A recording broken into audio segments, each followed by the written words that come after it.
entrepreneur, c'est un concepteur. Un entrepreneur, c'est quelqu'un qui sait s'adapter. C'est quelqu'un qui sait se réinventer pour répondre aux besoins de son entreprise. Ça ne sert à rien de rester figé quand les choses ne marchent pas. Un entrepreneur, c'est quelqu'un qui est capable d'apporter de la nouveauté, de la fraîcheur et tout ce qui va permettre à l'entreprise de s'affirmer autrement. Je prends l'exemple des artistes. Tu vas voir un artiste, à chaque album, il propose quelque chose de nouveau. Une nouvelle DA, une nouvelle coiffure, une nouvelle manière de s'habiller.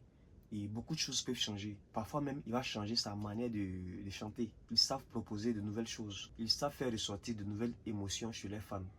Et pour toi, un entrepreneur, c'est comme ça. Tu ne dois pas rester là à faire toujours la même chose. Et quand ça marche, c'est bon. Mais quand ça ne marche pas, pourquoi tu vas insister? Pourquoi tu vas insister? Quand ça ne passe pas, il faut te réinventer. Il faut être un artiste. Dans ton domaine, sois un artiste.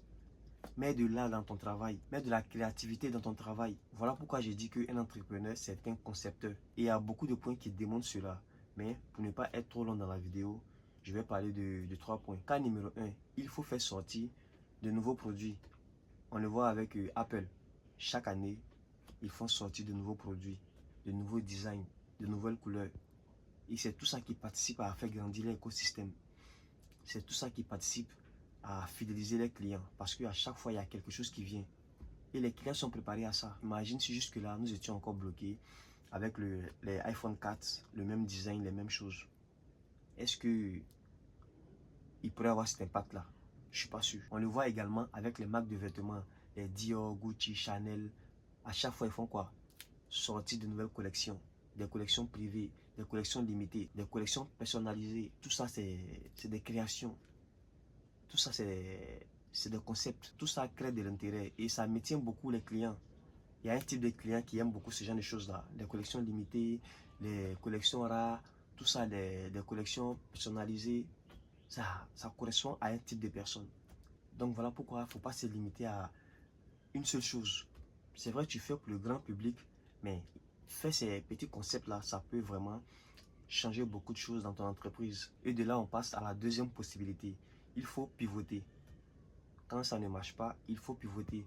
Et même quand ça marche, quand tu veux étendre ton marché, quand tu as d'autres visions, quand tu veux vraiment exploiter d'autres pistes. Et ça, on l'a vu avec Netflix. Ils ont commencé avec les DVD, ensuite le streaming. Aujourd'hui, ils sont dans la production. C'est comme ça. Tu peux faire pareil dans ton business. Donne-toi ce droit-là. Tu as le droit de voir d'autres pistes, d'expérimenter certaines nouvelles idées. Et pour la troisième et dernière option pour cette vidéo, il faut créer des surprises. Par exemple, parfois, tu peux apporter de nouvelles touches à ta communication. Si ton entreprise est beaucoup sérieuse, parfois fais un peu de comédie juste au passage. Ça peut changer quelque chose. Ça peut attirer d'autres personnes qui te voient un peu trop sérieux. Et ça peut même parfois plaire à tes anciens clients. Si tu es beaucoup dans la comédie, tu communiques avec moins de sérieux. Parfois, tu peux faire des contenus où tu es beaucoup plus sérieux pour attirer d'autres personnes également. Et tout ça peut faire réagir votre clientèle et solidifier davantage vos relations. Et voilà, j'espère que tu as pu comprendre à travers ces 3 points pourquoi tu dois être un concepteur en tant qu'entrepreneur. Parce que c'est à toi de rendre ton entreprise attractive. C'est à toi de créer des choses.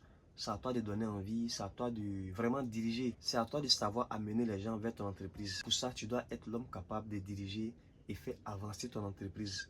Voilà pourquoi j'ai dit dans ce document-là que c'est l'homme avant l'entreprise. Pour que ton entreprise soit, tu dois toi-même d'abord être. Parce que c'est toi le capitaine. Parce que ton entreprise ne peut pas grandir au-delà de tes connaissances. C'est toi le chef d'orchestre. Voilà pourquoi j'ai dit, il faut se réinventer. Il faut se réinventer. Et c'est pour ça que le Colossal Booster est là pour vous aider à travers des accompagnements. Colossal Booster, au cœur de votre réinvention personnelle et professionnelle.